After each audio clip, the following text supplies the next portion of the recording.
സഹോദരങ്ങളെ,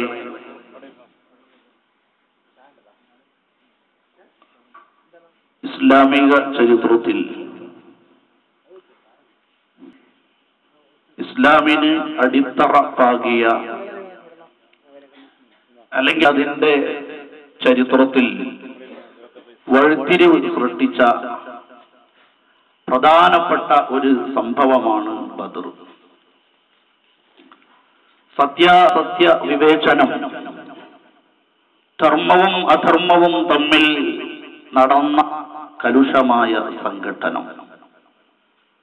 പക്ഷേ കേവലം ബദർ ഒരു ആയുധത്തിന്റെ പോരാട്ടമല്ല എന്ന് ചരിത്രത്തിലൂടെ കണ്ണുവായിക്കുമ്പോൾ നമുക്ക് മനസ്സിലാക്കാം. ബദറിന് പശ്ചാത്തലം ഒരുങ്ങുന്നത്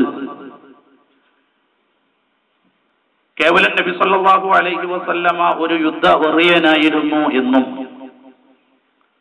രക്തച്ചൊരിച്ചിലുകൾ കൊണ്ടായിരുന്നു വിശുദ്ധ ഇസ്ലാമിന്റെ സ്ഥാപനമെന്നുമൊക്കെ ഈ മതത്തിന്റെ വിരോധികൾ സ്ഥാപിച്ചെടുക്കുന്നതിന് വേണ്ടി ചില പ്രചാരണങ്ങൾ നടത്താറുണ്ട്.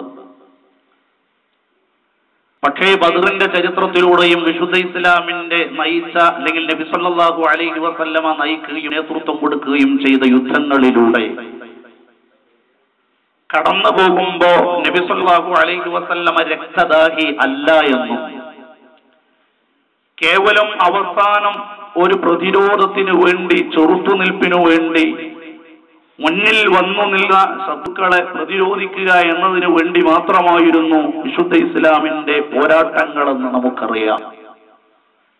കേരളത്തിന്റെ ചരിത്രം വായിക്കുമ്പോ തന്നെ ഈ കേരളത്തിലേക്ക് ഹബീബിന്റെ കാലത്തു തന്നെയും അവിടുത്തെ അനുചരന്മാർ വിശുദ്ധ ഇസ്ലാമുമായി കപ്പൽ കയറുകയും കൊടുങ്ങല്ലൂരിനടുത്ത് ദിവസങ്ങളോളമുള്ള പായക്കപ്പലുകളുടെ വിഷകരമായ യാത്രക്കൊടുവിൽ കൊടുങ്ങല്ലൂരിൽ കപ്പലിറങ്ങുകയും ഈ കേരളത്തിന്റെ സുന്ദരമായ മണ്ണിൽ വിശുദ്ധ ഇസ്ലാമിന്റെ സ്ഥാപനം നിർവഹിക്കുന്നതിന് വേണ്ടി മാലിക് ദിനാറും ഹബീബ് ബിൻ മാലിക്കും അടങ്ങുന്ന 12ഓളം വരുന്ന ആളുകൾ അല്ലെങ്കിൽ 40ഓളം വരുന്ന ആളുകൾ ഇവിടത്തെ ഒരു മനുഷ്യനോടും കത്തി കാണിച്ചോ കണ്ണുരുട്ടിയോ അല്ലെങ്കിൽ കൗരവത്തിന്റെ വാക്കുകളോ പറഞ്ഞ് അടിച്ചേൽപ്പിച്ചതല്ല ഈ മതം എന്ന് വിശുദ്ധ ഇസ്ലാമിന്റെ പ്രചാരണ ചരിത്രത്തെ വിലയിരുത്തുമ്പോൾ നമുക്ക് ബോധ്യപ്പെടും.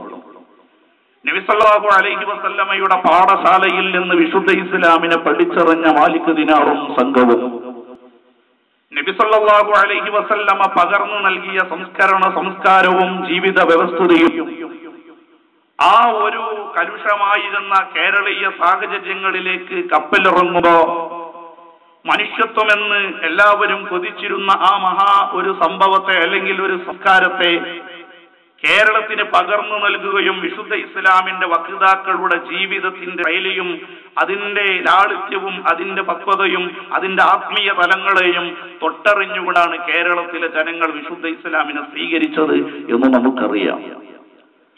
അപ്പൊ ഇസ്ലാമിന്റെ ചരിത്രത്തിൽ യുദ്ധത്തിന്റെ അല്ലെങ്കിൽ രക്തത്തിന്റെ അല്ലെങ്കിൽ സംഘടനകളുടെ ചരിത്രങ്ങളല്ല ഉള്ളത്.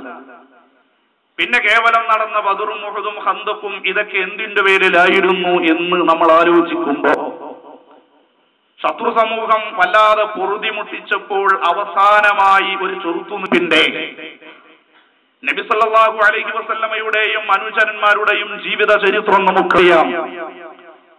എല്ലാ നിലക്കും പിറന്ന നാട്ടിലിട്ട് എല്ലാ നിലക്കും ആക്രമിക്കുകയും നബി സല്ലല്ലാഹു അലൈഹി വസല്ലമയെയും സഹാബത്തിനെയും പച്ചവെള്ളം